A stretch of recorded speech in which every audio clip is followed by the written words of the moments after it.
Good morning, જય શ્રી કૃષ્ણ. તમારા બધાનું સ્વાગત છે આજના અમારા નવા વ્લોગમાં. તો જો દિવસની શરૂઆત થઈ ગઈ છે ને આપણે વ્લોગ બનાવવાની પણ શરૂઆત કરી દીધી છે. ને આજે આપણે વ્લોગ ફળિયામાંથી ચાલુ કર્યો છે ને ઘડિયાળમાં વાગ્યા છે 7 ને આપણે જો નાસ્તો પાણી કરી લીધું છે ને ચકલાઓ પણ નાસ્તો કરવા આવી ગયા છે. જય શ્રી કૃષ્ણ મમ્મી. જય શ્રી કૃષ્ણ. જય શ્રી કૃષ્ણ. કાલ રાત્રે તો વરી પાછું આવ્યો. વાવાઝોડા રોજ આવે. હા જો ને ઘરમાં નહીં, ઘરમાં કેવી રજી રજી વરી થઈ ગઈ. સવારમાં ઉઠીને એમાં જ છે કામ હાલે. તો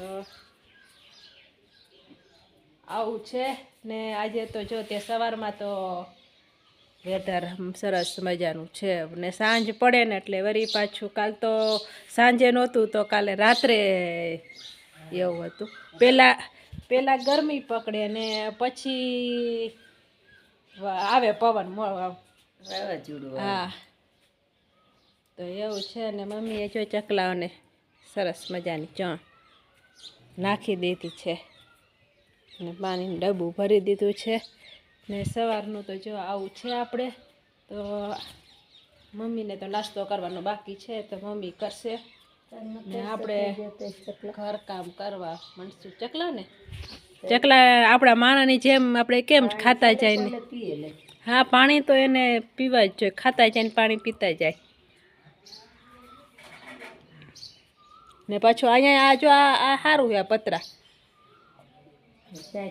હા બધું અહીંયા સાફ કરી નાખે.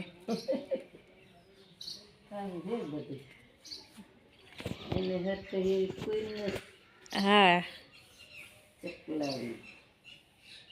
તો હાલો મંડી હવે ઘર કામ કરવા.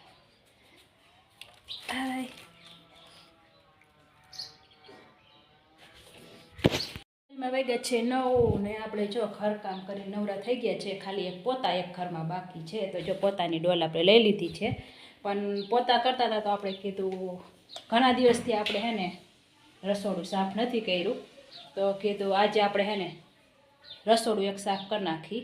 હરવે થોડું થોડું આપણે ઘર સાફ કરી નાખશું, કારણ કે આ પવનને વધારે ચડ્યું તો વાવાઝોડું જેવું આવ્યું હતું એટલે આમ રજીને ઉડ્યું હોય તો આપણે ઘર સાફ કીધું ચાલુ કરી દઈ કરવાનું. તો આજે આપણે હે ને રસોડું સાફ કરી નાખશું. પહેલાં રસોડુંથી જ ચાલુ કરશું. તો જો રસોડાના બધો સામાન હે ને બધો આપણે પહેલાં કાઢી નાખશું ને પછી આપણે રસોડાને ધોઈ નાખશું પાણીથી ને લિક્વિડથી. તો હાલ 9 વાગ્યા હે, 10 વાગે ને આપણે પૂરું કરી દઈએ, કારણ કે ઉનાળો હે ને ગરમી હે ને એટલે જેમ જલ્દી બને એમ કરી નાખી, કારણ કે પછી તો બહુ તડકો થઈ જાય ને. તો હાલો મંડી રસોડું સાફ કરવા. રસોડાનો બધો સામાન કાઢીને અહીંયા મૂકી દીધો છે. આમાંથી ઉટકવા જેવું હોય છે એ બધું આપણે ઉટકી નાખશું ને જે રનિંગમાં આપણે વાપરતા હોય એ તો કાંઈ ઉટકવાનું હોય નહીં ને. તો હવે આપણે હે ને રસોડાનો બધો સામાન નીકળી ગયો છે ને તો હવે આપણે રસોડાને લિક્વિડથી ધોઈ નાખશું. તો જો અહીંયા બધે જ હે ચીકણું હોય, આમ વઘાર ઉડો હોય. તો હાલો આપણે લિક્વિડનું ડબ્બું લઈ લીધું છે ને ડોલ લઈ લીધી છે ને આપણે પોતું લઈ લીધું છે. પહેલાં સામેનીથી આપણે મારી દઈશું એટલે બાબાની હોય એ બધું કરોડિયાની હોય તે બધું નીકળી જાય. હાલો મંડી સાફ કરવા. તો જો આપણે રસોડું સાફ કરીને બધું આપણે જો ગોઠવી દીધું છે સરસ મજાનું. જો એકદમ ક્લીન થઈ ગયું છે, ચોખ્ખું બધું. તો આપણે જો બધો સામાન આપણે રસોડામાં ગોઠવી નાખ્યો છે. તો આપણે એક રસોડું એક સાફ થઈ ગયું. પછી કાલ કે પરમદી વળી ટાઈમ મળે તો આપણે પછી વળી ઘરમાં સાફ સફાઈ કરશું ને. અત્યારે જો બપોરનું ટાણું થઈ ગયું છે તો હવે શું રસોઈ બનાવી એનું કંઈ હજી નક્કી નથી કર્યું, પણ રોટલી તો બનાવવાની જોઈ. શાક ખાય શેનું શાક બનાવી એ કંઈ હજી નક્કી નથી. તો જો મમ્મીએ રોટલીનો લોટ તો બાંધી દીધો છે ને. હાલો તો રોટલી પહેલાં બનાવી લઈશું ને પછી કંઈક શાકનું વિચારશું. તો મમ્મીએ ફળિયામાં જો ચૂલો ને એવું લઈને તૈયાર કર્યું છે, પણ શાકવાળો આવ્યો છે એટલે મમ્મી શાક લેવા ગયા છે. બપોરનું જો જમવાનું આપણે તૈયાર કરી દીધું છે ને ઘડિયાળમાં વાગ્યા છે 12:30, કારણ કે રસોડું ને એવું સાફ કર્યું ને એટલે બહુ જાજો ટાઈમ ન રહ્યો વિડીયો શૂટ કરવાનો ને એવો. તો જો બટેકાનું શાક છે ને કેરીનો રસ છે, રોટલી છે ને આમાં છાશ.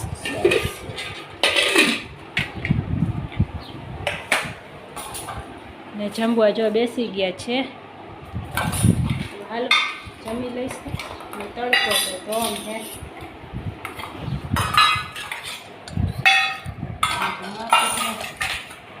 તો જો આપણે જમી લીધું છે તો હાલો હવે વાસણ ઉટકશું ને પોતા મારશું ને કપડાનો ઢગલો જો અહીંયા મમ્મીએ કપડાં લઈ લીધા છે. કપડાં હકરશું ને પછી આરામ કરશું. તો પછી મળશું બપોરે હવે સૂઈ ઉઠીને. સાંજના વાગ્યા છે 5:30 ને જો આપણે ફળિયામાં આવી ગયા છે ને ગરમી તો એટલી છે, ધોમ ગરમી હે ને પવન એટલો બધો નથી.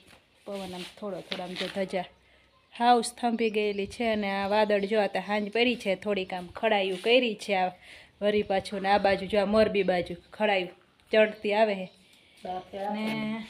આપણે જો બપોરના ચા પાણી પી લીધા ને ચા પાણી પીને વાસણ ને ઉટકીને કચરાને એવું વારી નાખ્યા ને વળી પાછું નાસ્તાનું જો ચાલુ થઈ ગયું છે. મમ્મી બધા ડબ્બા લઈને પાછો નાસ્તો જો કરવા માંડ્યા છે. ઉનાળામાં હે ને ગરમીની હિસાબે એકાયરે આપણે બધું જાજુ ખાઈ ન આગી એટલે થોડું આમ આખો દી ખાવાનું ચાલુ જ રહે નહીં મમ્મી. ને આપણે જો આ ગીસોડા હે ને એમાં ફૂલ તો બહુ સરસ આવે નહીં મમ્મી? હા પણ ચકલા બધા ખાઈ જાય મોગરા ને એવું. તો એવું છે આપણા ગીસોડાનો સરસ ફૂલ આવે થવાની તૈયારી છે પણ ચકલા ખાઈ જાય તો ભલે ખાઈ જાય, બીજું શું. હા એના ભાગમાં હોય એટલું એ ખાય છે. શું તમે શક્કરપારા બીજું ખજૂર. આપણે તો આમાં ચવાણું ખાવું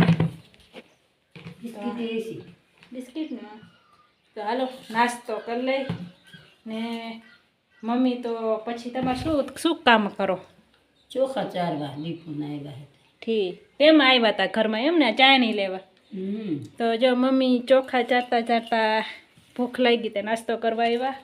પછી નાસ્તો કરીને મમ્મી તો ઘઉં સાફ કરશે ને ચોખા સાફ કરશે, કારણ કે આપણે દીપુમાં આવે છે એ આપણે ઘઉં પર નહીં ખાય ને આપણે ચોખા આમ થઈ આપણે ચકલાને જ નાખવાના હોય. તો હાલો નાસ્તો કરી લઈ. નાસ્તો કરીને આપણે જો અહીંયા ખડકી આગળ આવી ગયા છીએ ને મમ્મી જો ઘઉં સાફ માંડ્યા કરવા. ઘઉં ચોખા માંડ્યા એમ ને? ઘઉં તો સાફ થઈ ગયા. તો જે આપણે દીપુમાં આવેલા ચોખા છે, આમાં દીપુમાં આવ્યા હોય એમાં ચોખામાં ધનેડા ને એવું બધું હોય તો સાફ મમ્મી કરી લે છે. ઘઉં તો કરી નાખ્યા ને થોડાક તો આપણે હાટું કરી લઈજો ખીચડીમાં ને એમાં ભેરવવા. મોટા હારા ચારીને હવે લઈ લેવે.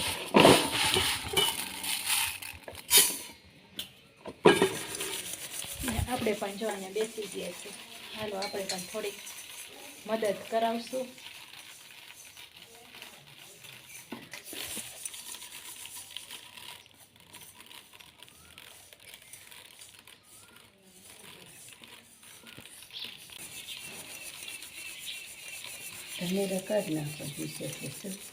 ચારી નાખાય ને એટલે ધનેરાની બધું નીકળી જાય ને સાફ થઈ જાય હરખી રીતના. ખાવાના લઈ લીધા હોય ખીચડી જોઈ એમ નહીં આપણે ચકલાને નાખી તો એ સાફ થઈ ગયા હોય ને ધનેરાની બધું ને પછી ઘરમાં ચડે એમ. કેટલા 2 કિલો કરવા હે ને? 2 કિલો તો દર નાખે. 2 કિલો કે દર નાખે. 2 કિલો રોજ દરી કરી નાખે. અડધી સેવ અડધા પાપડ એટલે 1 દી ઉતારે. 2 દી કરાય કિલો ને એટલે હે ને આપણે બપોરે તડકોય ન ચડે ને પછી બપોરે તડકો ચડે. 2 કિલોમાં કાંઈ તડકો ન ચડે. ફિર્યાદ ન કરી નાખે 11 વાગે તો 2 કિલોમાં બપોર થાય. પાપડ કરીએ એટલે થાય, વેફર કરીએ એટલે ન થાય. એટલે કે આપણે હે ને કિલો 1 કરીને એમાં આપણે આજ કામ એમ કે ના જોવું ભલે ને તો એ જ કામ. પછી ઓલું આપણે ચીક બપોર ચડે, બપોર પછી ગરમી થઈ જાય. આજે કેટલું મોડું થઈ ગયું.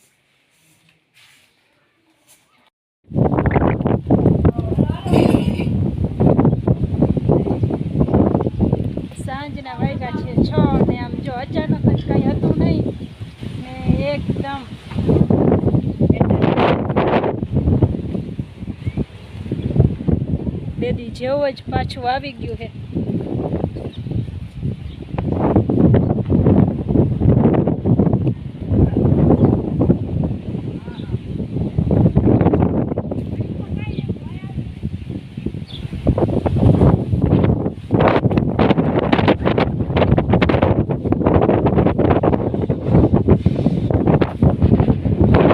મૂકી દો હવે. આ જો આ પવન છે. પૂરો કરી લો. ના, એ ડબરો નથી પૂરો કરવો. આમ જોવો તો ખરાબ. શું છે? આ વાવર આવીને મંધારું ચડ્યું ને પછી મેળે નહીં પડે. એમ જો જાવ નહીં. આ બધું પવન આવ્યું. આમ જોવો તો ખરાબ કેટલી તેદું જેવું આ અંધારું કર્યું. હું તો અહીં બેઠી છું. નહીં વાવર તો આવી આવતું નથી ને પાછું તે. જ્યાં તો તા ઘઉંનો જ લઈ જવાય મોરલા હારું કુવા પથ્થર ઉપર નાખી હવે. હે બાપુ હે આવે હે પાછું આવું. મારા બાપુ કઈ જવાબ નહીં દે. મારા બાપુને કઈ ખબર નહીં હોય આઈ નકર તો આ વેલા હાર કેવા આવે કે અહીંયા 4 રસ્તા પહોંચ્યું છે ને અહીંયા સરોવર પહોંચ્યું છે. મમ્મી મૂકી દો હાલો. ઈ ત્રણ ચાર સાયણી જ છે નથી મેળવું. મારે કાલે આદત કામ નહીં. આમ જોવું તો કેવું પવન ને એવું ચાલ્યું છે. સાંજના વાગ્યા છે જો 7:15 જેવું થઈ ગયું છે ને સાંજે 6 વાગે કંટોળ્યું પણ એવું કે વરી પાછું આ તો વાવાઝોડા જેવો આવશે એવું લાગ્યું. પણ એક જ વંટોળિયું આવ્યું ને વયું ગયું. ને પછી આપણે મમ્મીએ ચોખા સાફ કરતા હતા તે સાફ આપણે કરી નાખ્યા છે બધા. ને જો 7:15 7:30 જેવું થયું છે તો મમ્મી ચૂલે બળતું કરી રહ્યા છે. આપણે ભાખરીને લોટે બાંધી દીધો ને ઝાડવાને પાણીને એવું પાઈ દીધું ને વંટોળિયું આવ્યું હતું તો બધો કચરો ને ઉડ્યો હતો તો એ આપણે બધું વારીને પોતું પણ મારી દીધું. કારણ કે ધૂળ ઉડે એટલે પોતું મારવું જ પડે. તો આપણે એ બધું પણ કરી દીધું ને દીવાઈ આપણે તૈયાર કરી દીધા છે. એટલે જો પેલા ભાખરી બનાવી નાખશું પછી શાક બનાવશું. તો ભાખરી તો જો મમ્મી બનાવવા માંડ્યા છે પણ મમ્મી નહીં બનાવે આપણે બનાવવા માંડી. મમ્મીને પછી માળાને એવું કરવાનું ટાણું થઈ જાય. તો હાલો આપણે ભાખરી બનાવી છે. તો હવે આ સાથે આપણે આજનો વિડીયો અહીંયા આપણે પૂરો કરી છીએ. તો તમને બધાને કેવો લાગ્યો સારો લાગ્યો હોય તો અમારી ચેનલને લાઇક કરજો શેર કરજો અને ચેનલમાં જે નવા હોય તો ચેનલને સબસ્ક્રાઈબ કરી દેજો. તો હવે મળશું નવા વિડીયોમાં. ત્યાં સુધી બધાને જય શ્રી કૃષ્ણ. Bye bye.